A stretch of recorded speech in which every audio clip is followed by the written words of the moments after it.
Olá, amigos e amigas do saber.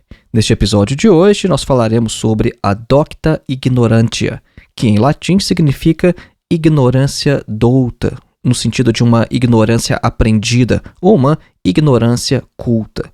Nós vamos ver que nem toda ignorância é igual. Uma das principais lições de Sócrates sobre o fazer filosófico é que precisamos aprender a ser ignorantes, o que pode parecer um paradoxo. Se ignorância é falta de conhecimento, como é que a gente pode aprender a não saber? Todos nós nascemos ignorantes, no sentido de que nada sabemos sobre a realidade que nos circunda, e apenas no decorrer da vida e do processo civilizatório é que nos apropriamos do necessário para sobreviver neste mundo. Seria possível, então, desaprender ou esquecer esse tipo de conhecimento? Os dois filósofos que inspiram a reflexão deste episódio são Sócrates, obviamente, e também Nicolau de Cusa, um pensador da Idade Média tardia ali do século XV. O objetivo deste episódio é também de ordem prática. Já que este é um podcast de filosofia, é importante que a gente converse sobre aquelas qualidades básicas e essenciais para se fazer filosofia. Então é importante que você aprenda sobre a ignorância culta ou aprendida. Essa é uma qualidade que você deve possuir para que você faça filosofia por conta própria. Então vamos lá, acompanhe.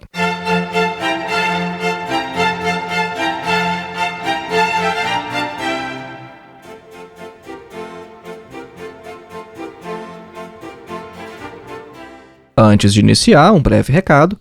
Faça a sua inscrição em nosso curso de Introdução à Filosofia, dos Pré-Socráticos a Sartre. O nosso curso tem mais de 14 horas de duração, oferece total flexibilidade, pois não há data nem de início e nem de término, e você ainda recebe um certificado ao final. O nosso objetivo é colocar você em contato direto com alguns dos principais textos de toda a história da filosofia. Então, ao invés de você ler comentadores ou literatura secundária falando sobre os filósofos, os nossos vídeos vão te preparar para ler diretamente textos de Platão, Aristóteles, Sêneca, Marco Aurélio, Santo Agostinho, Tomás de Aquino, René Descartes, Immanuel Kant, Hegel, Karl Marx, Nietzsche, Sartre, etc. Para mais informações, acesse o link que está na descrição deste episódio ou então o link que você pode encontrar em nosso site www.filosofiaepsicanalise.org. E o segundo e último recado é sobre o meu mais novo curso, A Filosofia de Karl Marx, uma introdução. Este curso tem mais de 8 horas de duração falando apenas sobre Karl Marx. E este curso também oferece total flexibilidade e com acesso vitalício. Uma vez que você adquire o curso, você tem acesso para sempre. É como se você estivesse adquirindo um livro, com a vantagem de ser muito mais barato. Preste atenção, este não é um curso de introdução ao marxismo. O nosso recorte aqui neste novo curso contempla os aspectos filosóficos do pensamento de Karl Marx. Isso significa que aspectos econômicos, por exemplo, não estão no escopo do curso. Isso se explica pelo fato de o marxismo ser uma tradição imensa que tem início nas obras de Marx, abrangendo não apenas diversos outros pensadores além do próprio Marx, mas também várias outras áreas além da filosofia. Então, há uma distinção entre estudar Karl Marx e estudar a tradição marxista. E alguns dos temas que nós abordamos neste curso são, por exemplo, a biografia de Marx, o que é materialismo histórico, o que é dialética. Nós explicamos aquela afirmação de Marx de que a religião é o ópio do povo. Nós falamos sobre o idealismo alemão, que é o contexto filosófico do qual Marx surgiu. Nós explicamos sobre a tensão entre normatividade e descrição que existe no interior da obra de Marx. Nós falamos que a revolução é uma exigência da razão e vários outros temas. Para saber mais, clique no link que está na descrição deste episódio ou então no link que você encontra em nosso site, mais uma vez, www.filosofiaepsicanalise.org. Voltemos então ao nosso tema, docta ignorantia, ou a ignorância douta, a ignorância aprendida. No início deste episódio, nós fizemos a seguinte pergunta: seria possível desaprender ou esquecer todo tipo de conhecimento que nós temos a fim de nos tornarmos ignorantes? Como é que a gente desconhece aquilo que a gente já conhece? Como é que a gente poderia alcançar uma ignorância aprendida, sendo que ignorância é justamente falta de conhecimento. A ideia é que, uma vez que você obtém conhecimento, você não perde aquilo. Não é possível desconhecer o que se conhece. A gente pode esquecer, mas isso é outra coisa. Mas desconhecer é de uma ordem diferente. Mas a gente mencionou isso no contexto de um conhecimento prático, aquele conhecimento que torna a nossa vida, a nossa sobrevivência possível. Mas a gente não está se referindo exatamente a esse tipo de conhecimento. A ignorância douta ou aprendida não se refere ao conhecimento prático do cotidiano, mas ao conhecimento filosófico e científico. Essa ideia já está presente em Sócrates, sendo geralmente resumida naquela frase famosa que você já conhece: só sei que nada sei. Mas essa frase, essa formulação não aparece dessa maneira em nenhuma obra de Platão.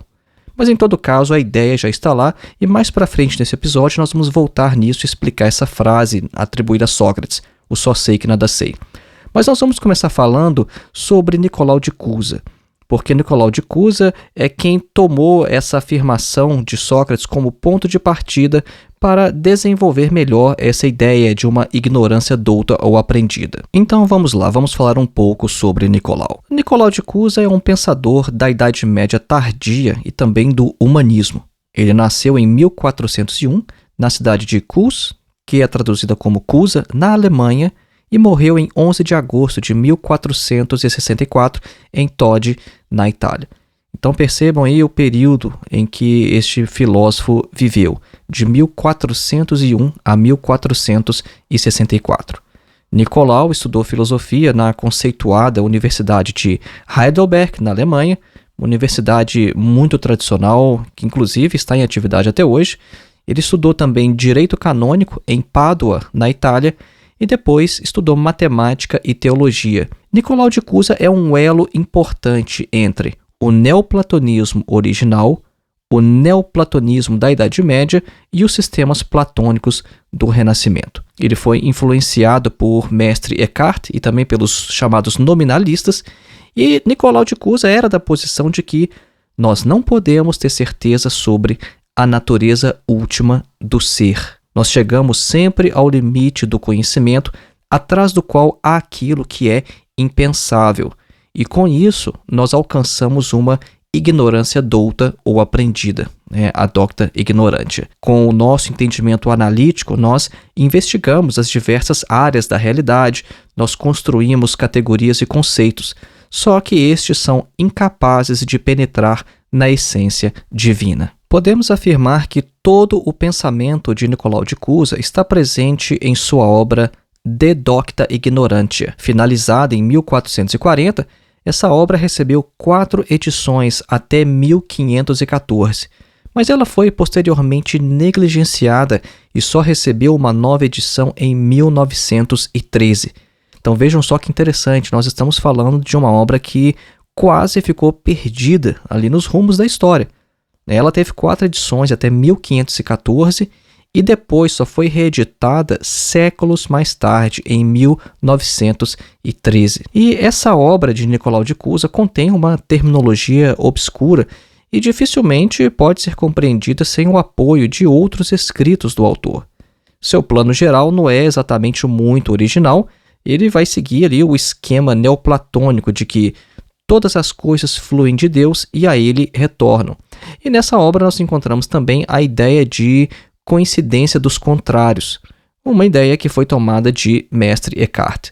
A própria teoria da ignorância aprendida é uma reformulação e uma continuação da teologia negativa anterior. Vamos falar um pouquinho então sobre o conteúdo dessa obra. Logo no primeiro livro de De Docta Ignorantia, Nicolau já apresenta o conceito de ignorância aprendida e a sua principal aplicação, o conhecimento de Deus. Nós estamos falando de um pensador no final da Idade Média, um pensador do século XV. Então seria de se esperar que de fato essa obra tivesse alguma relação com a teologia também.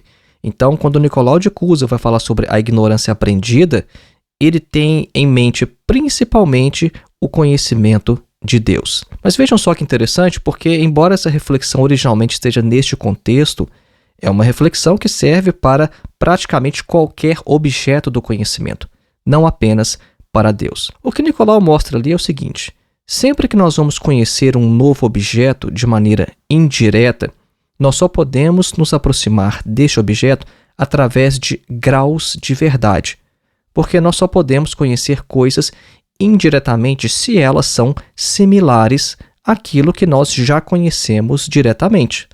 Mas o problema é que as coisas nunca são exatamente idênticas. Não existe um objeto idêntico ao outro no mundo. O conhecimento de qualquer coisa através de uma descrição deve se basear no conhecimento de alguma outra coisa por similaridade. Tendo em vista, no entanto, que um objeto nunca é igual a outro, a descrição que nós aplicamos a um objeto de maneira indireta só pode descrevê-lo de forma aproximada e inadequada. O nosso conhecimento parcial vai implicar, portanto, também uma ignorância parcial. E sem tal ignorância, a gente cairia no erro de afirmar saber mais do que realmente sabemos. Então, repetindo o que nós acabamos de afirmar, porque essa parte é muito importante. O nosso conhecimento parcial é também uma ignorância parcial. Conhecimento parcial é ignorância parcial. E sem a gente reconhecer essa ignorância, a gente vai cair no erro de afirmar que a gente sabe mais do que realmente sabe. Isso pode parecer complexo no primeiro momento, mas na verdade não é. Nós vamos dar um exemplo agora para deixar a questão clara.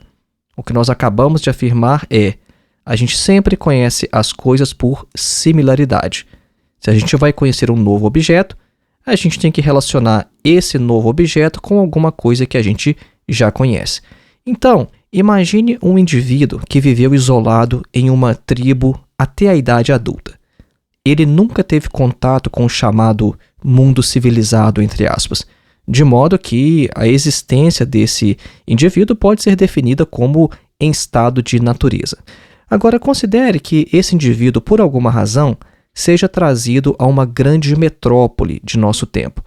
Então, ele veja pela primeira vez objetos como carros, helicópteros, aviões, televisores e até mesmo objetos básicos de uma residência contemporânea. Agora, a pergunta: como é que esse nosso bom selvagem poderia, ao retornar à sua comunidade, descrever tudo aquilo que ele viu na cidade, na metrópole?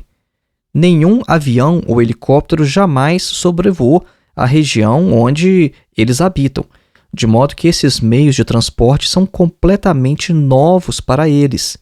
Algo como uma televisão ou um telefone celular são ainda mais distantes de sua realidade natural, de tal maneira que descrever tais objetos a quem nunca os viu só pode se dar por meio de analogias, semelhanças e aproximações em relação a objetos que eles já conhecem. Nós vamos fazer agora a nossa clássica pausa musical, a fim de que você assimile o conteúdo exposto até o momento. Você vai ouvir parte do Concerto Grosso em Sol Menor do compositor italiano Corelli, nascido em 1653 e falecido em 1713.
Caso você tenha interesse em conhecer melhor as músicas que tocamos nos intervalos dos episódios, basta você procurar pela playlist Clássicas Filosofia Vermelha no Spotify. Voltemos então ao nosso tema, a docta ignorantia, ou a ignorância douta, a ignorância aprendida.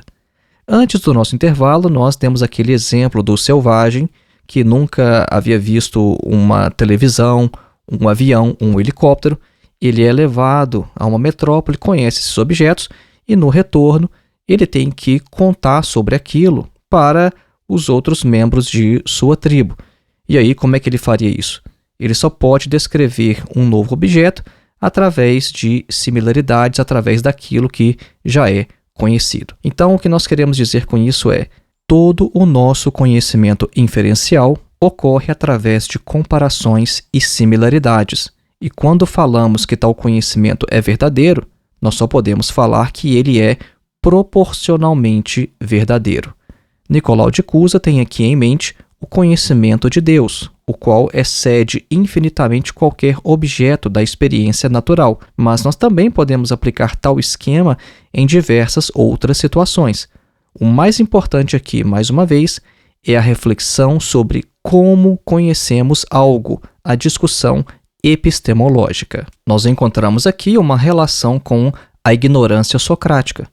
É importante deixar claro, antes de mais nada, que a formulação "só sei que nada sei" não pode ser encontrada exatamente desta maneira nas obras de Platão. Afirmações semelhantes podem ser encontradas na obra Apologia de Sócrates, de autoria de Platão, quando o próprio Sócrates relata como ele recebeu a mensagem do oráculo, segundo a qual ele era o homem mais sábio.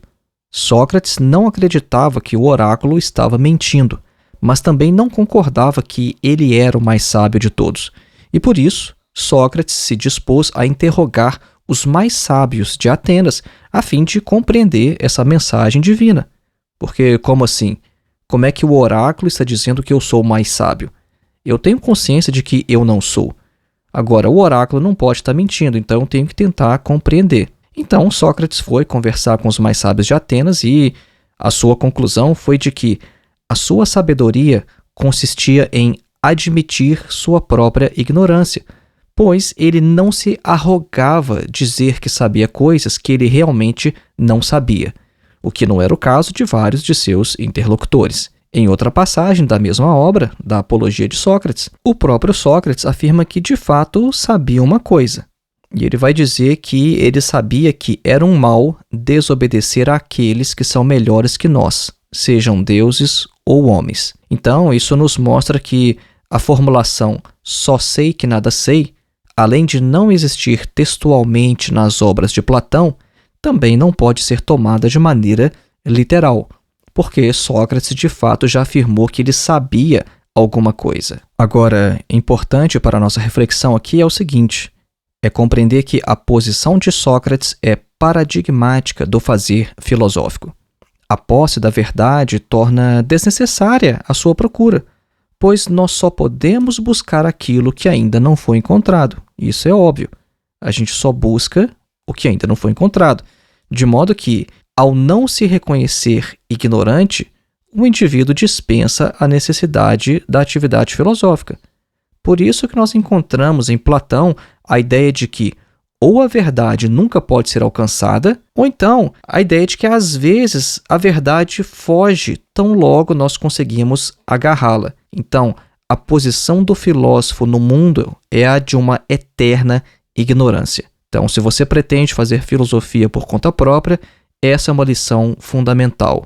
A posição do filósofo é de uma eterna ignorância. Agora, como nós já falamos no início deste episódio, a ignorância aprendida não é um retorno à ignorância natural.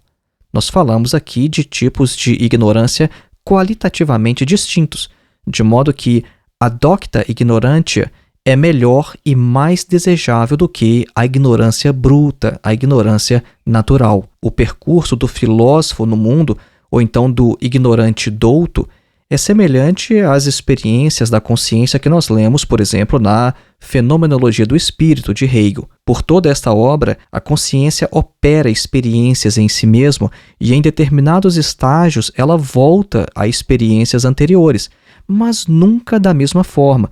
Isso de tal maneira que nunca há uma mera repetição ou um andar em círculos. O retorno a uma experiência anterior é sempre enriquecido com a bagagem trazida de experiências passadas, de maneira semelhante à estrutura ABA de uma sonata. Parte-se de um ponto A, caminha-se por uma região B, e quando volta-se ao ponto A, na última parte da música, esse retorno nunca é uma mera repetição do que se ouviu no início, mas é como se fosse uma volta para casa depois de uma viagem ou uma aventura. Nós falamos mais sobre isso num episódio sobre o Hegel e a fenomenologia do espírito. Você encontra aqui em nosso podcast. E sobre essa questão da música, há um episódio também falando sobre Hegel e Beethoven. Sócrates afirmou certa vez que apenas os deuses ou os tolos não fazem filosofia. Os deuses, pelo fato de já saberem tudo, e os tolos, pelo fato de acharem que não precisam saber nada. Agora, quem não é um deus ou um tolo, este faz filosofia. E dessa reflexão nós extraímos duas das principais características da filosofia, que são o reconhecimento da própria ignorância e a necessidade de buscar algo que não possuímos. O filósofo é caracterizado pela humildade intelectual de quem convive sempre com a dúvida. Quem não está de posse da verdade mantém-se sempre aberto e pronto a encontrá-la em qualquer lugar, ouvindo e dialogando com todos. O arrogante, por outro lado, fecha-se em sua verdade e entra em discussões apenas com o objetivo de vencer e apontar os erros dos outros, mas nunca para aprender ou corrigir suas próprias posições. E não poderia ser de outra forma, pois quem se considera na posse da verdade só pode ver o resto do mundo como imerso na mentira, no erro e na falsidade. Lembrando mais uma vez, faça sua inscrição em nosso curso de Introdução à Filosofia dos Pré-Socráticos a Sartre e também em nosso mais novo curso, A Filosofia de Karl Marx, uma Introdução. Os links estão na descrição deste episódio ou em nosso site www.filosofiaepsicanalise.org. E lembrando também sobre o nosso clube de leitura. Venha ler conosco uma obra clássica de filosofia, psicanálise ou literatura todo mês. O clube acontece através da área restrita de membros em nosso canal no YouTube e você pode saber mais através do link que está na descrição deste episódio. Nós lemos uma obra por mês e o critério é que esta obra seja relevante de uma perspectiva filosófica, literária ou psicanalítica e que também seja pequena, que seja uma obra que você consiga ler no período de um mês, conciliando com o seu trabalho e também com as suas outras leituras. Então, nosso clube de leitura não tem o objetivo de alugar totalmente o seu tempo livre ou te sobrecarregar. Nós sabemos como a nossa vida é corrida e nós temos isso em mente. Nós escolhemos obras relevantes e também pequenas. Então, nós temos vídeos explicando sobre as obras e no final do mês nós fazemos um encontro online. Neste encontro, você tem a possibilidade de compartilhar as suas experiências com o coletivo. Para mais informações, basta acessar o link que está na descrição deste episódio. E o último recado é sobre como apoiar esse trabalho. Se você acha que a internet é um lugar melhor com o nosso trabalho do que sem ele, considere ser um dos nossos apoiadores através do Apoia-se, o link está na descrição deste episódio, ou então fazendo uma contribuição através de nossa chave Pix, que é o nosso endereço de e-mail, filosofiavermelha@gmail.com. Um grande abraço e até o próximo.